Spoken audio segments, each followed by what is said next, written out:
ಮಾಜಿ ಶಾಸಕ ಮೊಯ್ದೀನ್ ಬಾವ ಹಾಗೂ ಜೆಡಿಎಸ್ನ ಮಾಜಿ MLC BM ಫಾರೂಕ್ ರವರ ತಮ್ಮ ಮಮತಾಜ್ ಆಲಿ ಅವರು ಇವತ್ತು ಬೆಳಿಗ್ಗೆಯಿಂದ ನಾಪತ್ತೆಯಾಗಿದ್ದಾರೆ. ಅವರು ಮಂಗಳೂರಿನ ಮನೆಯಿಂದ ಬಂದು ಕೂಳೂರಿನ ಪಲ್ಗುಣಿ ನದಿಯ ಸಮೀಪದಲ್ಲಿ ಅವರ ಕಾರನ್ನು ಇಟ್ಟು ಅಲ್ಲಿಂದ ನಾಪತ್ತೆಯಾಗಿದ್ದಾರೆ. ಹಾಗಾಗಿ ಈಗ ಅವರನ್ನು ಹುಡುಕಾಡುವಂಥ ಪ್ರಯತ್ನ ಆಗ್ತಾ ಇದೆ. ಇವತ್ತು ಬೆಳಿಗ್ಗೆ ಸುಮಾರು 3 ಗಂಟೆಗೆ ಅವರು ಮನೆಯಿಂದ ಹೊರಟಿದ್ದಾರೆ. ಬಳಿಕ ಅವರು ನೇರವಾಗಿ ಅವರ ಐಷಾರಾಮಿ BMW ಕಾರನ್ನು ಹಿಡ್ಕೊಂಡು ನೇರವಾಗಿ ಕೂಳೂರು ಸಮೀಪದ ಪಣಂಬೂರುವರೆಗೂ ಅವರು ಕಾರು ಚಲಾಯಿಸಿಕೊಂಡು ಹೋಗಿದ್ದಾರೆ. ಆ ಬಳಿಕ ಅಲ್ಲಿಂದ ವಾಪಸ್ ಟರ್ನ್ ಮಾಡಿ ಬರುವಂಥ ಸಂದರ್ಭದಲ್ಲಿ ಒಂದು ಬಸ್ಸಿಗೆ ಡಿಕ್ಕಿ ಹೊಡೆದಿದ್ದಾರೆ. ಡಿಕ್ಕಿ ಹೊಡೆದವರು ನೇರವಾಗಿ ಈ ಒಂದು ಕೂಳೂರು ಸೇತುವೆ ಏನಿದೆ ಆ ಸೇತುವೆಯ ಮೇಲ್ಭಾಗದಲ್ಲಿ ಕಾರನ್ನು ನಿಲ್ಲಿಸಿ ಅಲ್ಲಿಂದ ನಾಪತ್ತೆ ಆಗಿದ್ದಾರೆ. ಹಾಗಾಗಿ ಅವರು ಪಲ್ಗುನಿ ನದಿಗೆ ಹಾರಿರುವಂಥ ಶಂಕೆ ಇದೆ. ಆ ಕಾರಣಕ್ಕಾಗಿ ಈಗ ಹುಡುಕಾಡುವಂಥ ಪ್ರಯತ್ನಗಳೆಲ್ಲ ಆಗ್ತಾ ಇದೆ. ಕೆಳಗಿನ ಭಾಗದಲ್ಲಿ ನೀರಲ್ಲಿ ನೀವು ಗಮನಿಸದಿದ್ದರೆ NDRF, SDRF, ಅಗ್ನಿಶಾಮಕ ದಳ, ಕೋಸ್ಟ್ ಗಾರ್ಡ್ ಹೀಗೆ ಅದರ ಜೊತೆಗೆ ಮಲ್ಪೆಯ ಈಜುಗಾರರಾಗಿರುವಂಥ ಈಶ್ವರ್ ಮಲ್ಪೆ ಅವರ ತಂಡವು ಕಾರ್ಯಾಚರಣೆಯನ್ನು ಮಾಡ್ತಾ ಇರುವಂಥದ್ದು. ಬೆಳಿಗ್ಗೆ ಸುಮಾರು 6 ಗಂಟೆಯಿಂದಲೇ ಕಾರ್ಯಾಚರಣೆ ಆರಂಭಗೊಂಡಿದೆ. ಈವರೆಗೂ ಯಾವುದೇ ರೀತಿಯಾದಂಥ ಮಾಹಿತಿ ಲಭ್ಯ ಆಗಿಲ್ಲ. ಅವರು ಕಾರನ್ನು ಮೇಲ್ಭಾಗದಲ್ಲಿ ಅಂದರೆ ಈ ಸೇತುವೆಯ ಮೇಲ್ಭಾಗದ 3ನೇ ಕಮಾನ್ ಏನಿದೆ ಈ ಒಂದು ಕಮಾನ್ನಲ್ಲಿ ನೀವು ದೃಶ್ಯದಲ್ಲಿ ಗಮನಿಸುವ ಈ ಒಂದು ಭಾಗದಲ್ಲಿ ಅವರು ಅವರ BMW ಕಾರನ್ನು ನಿಲ್ಲಿಸಿದ್ರು. ಅಲ್ಲಿಂದ ಅವರು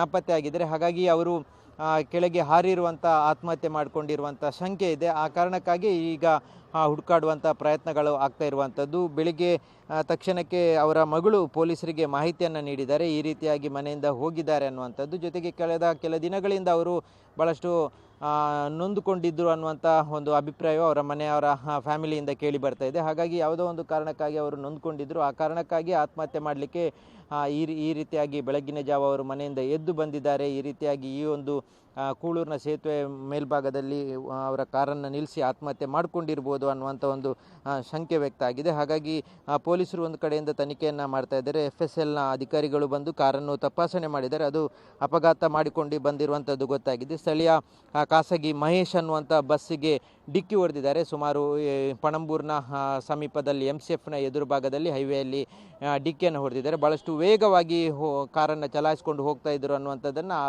ಬಸ್ಸಿನ ಸಿಬ್ಬಂದಿಗಳು ಹೇಳಿರುವಂಥದ್ದು. ಹಾಗಾಗಿ ಅವರು ನೇರವಾಗಿ ಬಂದು ಈ ಒಂದು ಬ್ರಿಡ್ಜಿನ ಕೆಳಗೆ ಹಾರಿರುವಂಥ ಶಂಕೆ ಇದೆ. ಹಾಗಾಗಿ ಹುಡುಕುವಂಥ ಪ್ರಯತ್ನಗಳಾಗ್ತಾ ಇದೆ. ಕಳೆದ ಕೆಲ ಗಂಟೆಗಳಿಂದಲೂ ಹುಡುಕುವಂಥ ಪ್ರಯತ್ನ ಆಗ್ತಾ ಇದ್ದರೂ ಯಾವುದೇ ರೀತಿಯಾದಂಥ ಪತ್ತೆ ಆಗಿಲ್ಲ, ಸುಳಿವು ಸಿಕ್ಕಿಲ್ಲ. ಹಾಗಾಗಿ ಪೊಲೀಸರು ಒಂದು ಕಡೆಯಿಂದ ಪ್ರಕರಣವನ್ನು ದಾಖಲಿಸಿಕೊಂಡಿದ್ದಾರೆ. ಜೊತೆಗೆ ಈ ನದಿ ಸಮುದ್ರಕ್ಕೆ ಹರಿದು ಹೋಗುವಂಥ ನದಿ ಆಗಿರೋದ್ರಿಂದ ಕೋಸ್ಟ್ ಗಾರ್ಡ್ನವರು ಸಹ ಸಮುದ್ರದ ಆಸುಪಾಸಿನಲ್ಲಿ ಜೊತೆಗೆ ಈ ನದಿಯ ಕೊನೆಯ ಭಾಗದಲ್ಲಿ ತಪಾಸಣೆಗಳನ್ನು ಪರಿಶೀಲನೆಗಳನ್ನು ಮಾಡುವಂಥ ಕೆಲಸಗಳನ್ನು ಮಾಡ್ತಾ ಇದ್ದಾರೆ. ಒಟ್ಟಿನಲ್ಲಿ ಇವರು ಏನು ನಾಪತ್ತೆ ಆಗಿದ್ದಾರೆ ಅವರು ಹಾರಿರ್ಬೋದು, ಆತ್ಮಹತ್ಯೆ ಮಾಡಿಕೊಂಡಿರ್ಬೋದು ಅನ್ನುವಂಥ ಶಂಕೆ ಇದೆ. ಆ ಕಾರಣಕ್ಕಾಗಿ ಈಗ ಅವರನ್ನು ಹುಡುಕುವಂಥ ಪ್ರಯತ್ನಗಳು ಮುಂದುವರೆದಿರುವಂಥದ್ದು.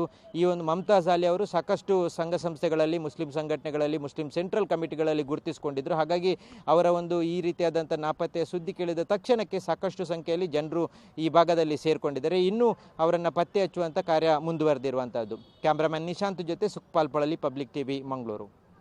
ಶಾಸಕ ಮೊಯ್ದೀನ್ ಬಾವರವರ ತಮ್ಮ ನಾಪತ್ತೆ ಆಗಿರುವಂಥ ಹಿನ್ನೆಲೆಯಲ್ಲಿ ಇವತ್ತು ಎಲ್ಲ ರೀತಿಯಾದಂಥ ಕಾರ್ಯಾಚರಣೆಗಳಾಗ್ತಾ ಇದೆ. ಮಲ್ಪೆಯ ಈಶ್ವರ್ ಮಲ್ಪೆ ಅವರು ಮುಳುಗು ತಜ್ಞರು ಬಂದಿದ್ದಾರೆ. ಅವರು ಈಗಾಗಲೇ ಕೆಲವೊಂದು ಕಾರ್ಯಾಚರಣೆಯನ್ನು ಮಾಡಿದ್ದಾರೆ. ನಮ್ಮ ಜೊತೆ ಇದ್ದಾರೆ. ಈಶ್ವರ್ ಮಲ್ಪೆ ಅವರೇ, ಯಾವ ರೀತಿ ಕಾರ್ಯಾಚರಣೆ ಆಗ್ತಾ ಇದೆ? ನಮಸ್ಕಾರ ಸ್ನೇಹಿತರೆ. ನನ್ನ ಜೊತೆಗೆ ನಾನಲ್ಲದೆ ಇಲ್ಲಿ ತಣ್ಣೀರು ಬಾವಿನ ಒಂದು 4 ಟೀಮ್ ಸಹ ಉಂಟು. SDRF ಉಂಟು, NDRF ಉಂಟು, ಫೈರ್ ಬ್ರಿಗೇಡ್ನವರು ಎಲ್ಲ ಟೀಮ್ ಸುಮಾರು ಒಂದು 5-6 ಟೀಮ್ ಆಗಿ ಈ ಜಾಗದಲ್ಲಿ ಹುಡುಕ್ತಾ ಇದ್ದಾರೆ. ಸರಿಯಾಗಿ ಎಲ್ಲಿ ಲೊಕೇಶನ್ ಅಂತ ಸರಿಯಾಗಿ ಗೊತ್ತಿಲ್ಲ. ಕಾರ್ ಮಾತ್ರ ಉಂಟು, ನಮ್ಮ ಬ್ರಿಡ್ಜ್ ಮೇಲೆ ಇದ್ದಿತ್ತು.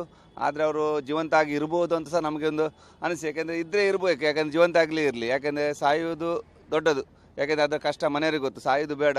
ಆದರೆ ಹುಡುಕ್ತಾ ಇದ್ದೇವೆ ನಾವು. ಅಲ್ಲಿ ಅಡಿಭಾಗದಲ್ಲಿ ಅವರ ದೇಹ ಸುಮಾರು ಒಂದು 100 ಮೀಟರಷ್ಟು ಹುಡುಕಿದ್ದೇವೆ. ಆದರೆ ವಿಸಿಬಿಲಿಟಿ ಕಮ್ಮಿ ಉಂಟು ಅಡಿಭಾಗದಲ್ಲಿ. ಸುಮಾರು 40 ಅಡಿ 45 ಅಡಿ ಉಂಟು. ಆ ಭಾಗದಲ್ಲಿ ಕತ್ತಲಿರುವಾಗ ಯಾರಾದರೂ ಕೈಗೆ ತಪ್ಪಿ ಹೋದರೂ ಸಹ ಗೊತ್ತಾಗಲ್ಲ. ನಾವು ಒಂದು 100 ಅಡಿ ಹುಡುಕ್ತಾ ಇದ್ದೇವೆ. ಹುಡುಕಿ ಈಗ ಕೊನೆಯದಾಗಿ ಈಗ ನಮ್ಮ ಎಲ್ಲ ಪ್ರಯತ್ನ ಎಲ್ಲ ಮುಗಿದ ಮೇಲೆ ನಾವು ಮೇಲೆ ಬಂದು ನಿಮಗೆ ಏನಾಗಿದೆ ಅಂತ ತಿಳಿಸ್ತೇವೆ. ಯಾಕೆಂದರೆ ಇದರಲ್ಲಿ SDRF ಸಹ ಉಂಟು, NDRF ಉಂಟು, ಮತ್ತು ಸ್ಥಳೀಯರು ಸಹ ತಣ್ಣೀರು ಬಾವಿಯವರು ಸಹ ಮುಳುಗು ತಜ್ಞರು ಬಂದಿದ್ದಾರೆ ಇದರಲ್ಲಿ. ಯಾಕೆಂದರೆ ಅವ್ರದ್ದು ಒಂದೆಲ್ಲ ಒಂದು ಸಮಾಲೋಚನೆ ಮಾಡಿ ಮತ್ತೆ ನಿಮಗೆ ಖಂಡಿತವಾಗಿ ವಿಷಯವನ್ನು ನಾವು ಮುಟ್ಟಿಸ್ತೇವೆ. ನದಿ ಸಮುದ್ರಕ್ಕೆ ಹರಿಯುತ್ತಾ ಇರೋದ್ರಿಂದ ಏನಾದರೂ ಆ ಕಡೆಗೆ ಹೋಗಿರುವಂಥ ಸಾಧ್ಯತೆ ಇದ್ರೆ, ಏನಾದರೂ ಬಿದ್ದಿದ್ರೆ? ಇಲ್ಲ, ಖಂಡಿತವಾಗಿ ಸಮುದ್ರಕ್ಕೆ ಈ ಟೈಮಲ್ಲಿ ಇಷ್ಟು ಸುಮಾರು ದೂರ ಇದೆ, ಹೋಗ್ಲಿಕ್ಕಿಲ್ಲ. ಈ ಭಾಗದಲ್ಲೇ ಸಿಗ್ಬೋದು. ನಾವು ಹುಡುಕ್ತೇವೆ ಏನಾದರೂ ಮಾಡಿ.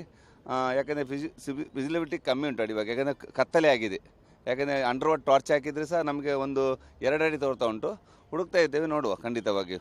ಕೆಳಗೆ ಇನ್ನೊಂದು ಕಾಮಗಾರಿ ಆಗ್ತಾ ಇದೆ, ಹಾಗಾಗಿ ಅದರ ಕಂಬಿಗಳಿರ್ಬೋದು ಅಥವಾ ಕಾಂಕ್ರೀಟ್ನ ಬ್ರಿಕ್ಗಳಿರ್ಬೋದು, ಏನಾದರೂ ತೊಂದರೆ ಆಗುತ್ತೆ ಅದು? ಹೌದು, ಏನಂದರೆ ನಮಗೆ ಈಗ ನೋಡಿದಾಗ ಈ ರೋಡ್ಗಳು ಕಮ್ಮಿ ಇದೆ, ಆದರೆ ಸಹ ಸಿಮೆಂಟ್ನ ಗೋಣಿ ಮತ್ತು ಕಲ್ಲುಗಳು ತುಂಬ ಇದೆ. ಆ ಭಾಗದೆಲ್ಲ ಸಿಕ್ಕಾಕೊಂಡಿದ್ರೆ ಅದನ್ನು ನಾವು ಹುಡುಕ್ತೇವೆ. ಈಗ ಪಿಲ್ಲರ್ ಅಡಿಗಡಿ ಹೋಗಿ ಹುಡುಕ್ಬೇಕು. ಈಗ ಅದನ್ನು ನಾವು ಸರ್ಚ್ ಮಾಡಿಲ್ಲ, ಆ ಜಾಗದಲ್ಲಿ ಹುಡುಕಿ ನಾವು ಈಗ ಸರ್ಚ್ ಮಾಡಿ ನಿಮಗೆ ಖಂಡಿತವಾಗಿಯೂ ಒಂದು ನಮ್ಮ ಜನಗಳಿಗೆ ಅದು ಏನು ವಿಷಯ ಅಂತ ಖಂಡಿತವಾಗಿ ತಿಳಿಸ್ತೇವೆ. ಇದು ಈಶ್ವರ್ ಮಲ್ಪೆ ಅವರ ಮಾತು. ಈಗಾಗಲೇ ಕಾರ್ಯಾಚರಣೆಯನ್ನು ಮುಂದುವರಿಸಲಾಗಿದೆ. ಈಶ್ವರ್ ಮಲ್ಪೆ ಮಾತ್ರ ಅಲ್ಲ, SDRF, NDRF, ಅಗ್ನಿಶಾಮಕ ದಳ ಎಲ್ಲರೂ ಕಾರ್ಯಾಚರಣೆ ಮಾಡ್ತಾ ಇದ್ದೇವೆ. ಹಾಗಾಗಿ ಆದಷ್ಟು ನಿರೀಕ್ಷೆಯಲ್ಲಿದೆ ಅನ್ನುವಂಥ ಮಾತನ್ನು ಅವರು ಹೇಳಿದ್ದಾರೆ. ಕ್ಯಾಮ್ರಾಮನ್ ನಿಶಾಂತ್ ಜೊತೆ ಸುಖಪಾಲ್ ಪೊಳಲಿ, ಪಬ್ಲಿಕ್ ಟಿವಿ, ಮಂಗಳೂರು.